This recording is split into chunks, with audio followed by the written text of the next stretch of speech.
میری اللہ پاک سے دعا ہے اللہ پاک آپ لوگوں کو اپنے حفظ و امان میں رکھے. آپ لوگوں کو ضرور کوئی نظر لگی ہوگی, آپ لوگ ماشاءاللہ اتنا اچھا اچھا کنٹینٹ بنا کے ڈالتے ہیں, تو آپ لوگوں کو لازمی نظر لگی ہوگی. اچھا یہ ان کے کرٹن گر گئے تو اس کے اوپر انہوں نے میم کیے یار, یہ curtain اچھا گرے ہے, ہوں گے. یہ ویری گڈ. مجھے ان کے جو ریئیکشنز تھے بہت اچھے لگے, واہ واہ واہ واہ واہ. اور یہ میٹھے میٹھے انداز میں انہوں نے کہ یار کرٹنز کون سا قیامت آ گئی جس پہ آپ ویلاگ کر رہے ہیں. ایسی ولاگز آج کل کے ایسی ہوتے ہیں فیملی ولاگرز کا, آپ کو پتا تو ہے. اچھا اور آخری میم کا ریئیکشن آپ کو ہم نے ابھی چاہا فتح علی خان کا گانا دکھایا کہ وہ کیسا لگا, پہلے تو آپ یہ بتائیں. وہ گانا بھی مجھے یاد ہے, اکھ لگی بدو بدی, ایسے ہی. ہی از انٹرسٹنگ. ان گانے کو گانا کہہ بھی نہیں سکتے, ان وہ جو گاتے ہیں بیچارے. تو آپ کے لیے ایک اور برانڈی نیوز ہے, ان کا ایک اور نیا گانا آنے والا ہے اور اس کی ویڈیو ہمارے پاس پڑی ہے, تو ہم آپ کو اس گانے کی ہنٹ دینے والے ہیں اور آپ نے پریڈکٹ کرنا ہے ان کا یہ والا گانا سکسیسفل ہوگا یا فلوپ ہو جائے گا. تو یہ گانا second wave is coming. A B C D E, A B C D E, F I J K L, L L L, love love love. واہ واہ. تو آپ کا آئیڈیا ہو چکا ہوگا کہ اگلا گانا بھی کیسے آنے والا ہے. ہاں یہ واقعات ہوگا یا کیسا ہوگا آپ کے ساتھ. انہوں نے وضاحت کر دی, ایل ایل ایل لو لو لو, انہوں نے ایکسپلین کر دیا اس کو. یہ بھی ان کا رنگین مزاج دکھاتے ہیں ایک قسم سے. ہی از کریٹو. واہ واہ. یہ سارے گانے تو ہو گئے, چاہ فتح علی خان کا بھی گانا ہو گیا, لیکن میں نے یہ بڑے لوگوں سے سنا ہے کہ آپ کی آواز انتہائی میٹھی ہے, تب آپ کی سائڈ سے بھی گانا ہو ہی جائے. بس میری بھی آواز اتنی میٹھی ہے جتنی چاہت فتح علی خان کی میٹھی ہے, اور جو گانے مجھے آتے ہیں وہ آپ کے اوپر سے گزر جائیں گے, جو غزلیں پرانی اور وہ جو ہے نا ٹھیک ہو نہ سننے تو میں آپ کو وارن کرتا ہوں, زیادہ اچھی بات ہوگی. لیکن ہم نے سننا ہے تو آپ سنائیں. اچھا چلیں, آپ مجھے عاطف اسلم کا مجھے ایک ہی گانا اچھا لگتا ہے, وہ تھا آپ لوگوں نے شاید وہ بھی نہیں سنا ہوگا کیونکہ وہ بھی ہمارے زمانہ طالب علمی کا گانا تھا, یقین. جتنا مجھے آئے گا اتنا سناتا ہوں نا. چلیے ٹھیک ہو. آج دل دکھا ہے تم یاد آئے, انجانے لوگ ہیں اپنے کہاں ڈھونڈ لائیں, جاگے ہیں سوئے نہیں, کیسی ہے اپنی یہ ویرانی, لا لا لا لا لا لا لا. بس یہ مجھے بھول گیا آگے. بہت کمال, میرے بعد کہہ ہی دیا عاطف اسلم تو چلے آتے. بہت ہی میٹھی اور مزے کی آواز تھی, گانا سن کے مزہ آ گیا. Thank you so much, thank you very much. اب آپ سے سننے والے ہیں ایک بڑے مزے کا کلام, تو آپ کے کلام سناتے اپنی مرضی کا. اچھا ہاں, وہ میں اس سے انکار بھی نہیں کر سکتا آپ کو, اس لیے کہ میں نے بڑا دل دریا سمندروں ڈونگے اتے کون دلا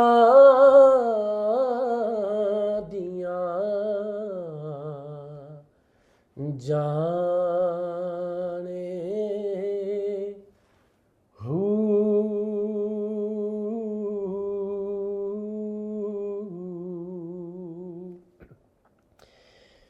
دل دریا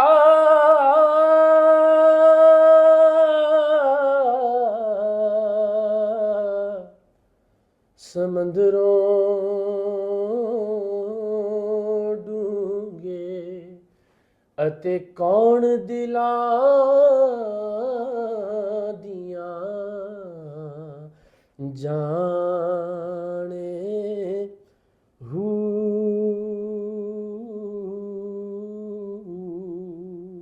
اب پتہ نہیں آپ کو یہ آپ لوگوں نے کلام وہ پیاری آواز, ماشاءاللہ ماشاءاللہ. Thank you very much. ابھی تو میں نے آپ کے گھر فالسے کا شربت پی لیا, تھوڑا سا گلا میرا خراب ہو گیا, ورنہ آپ میرے فین ہو جاتے. نہیں بہت اچھی آواز ماشاءاللہ ماشاءاللہ. اقرا بھائی میں تب یہ سوچ رہا ہوں کہ آپ کی ماشاءاللہ سے اللہ تعالیٰ نے آپ کو اتنی اچھی آواز دی ہے, تو آپ اپنا بینڈ کیوں نہیں بناتے؟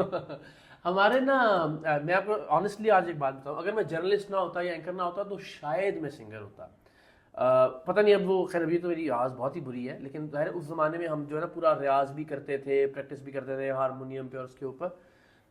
جب میں کالج میں ہوتا تھا تو ہمارے کالج میں ایک میوزک سوسائٹی تھی جس کا میں جنرل سیکرٹری تھا, اور اس میوزک سوسائٹی میں ہم سے سینئر جو تھے وہ علی ظفر تھے, ان سے سینئر تھے شفقت امانت علی خان تھے, تو اس طرح کے سنگر جو تھے اس کے اندر تھے. تو یس شاید اگر میں کوئی اور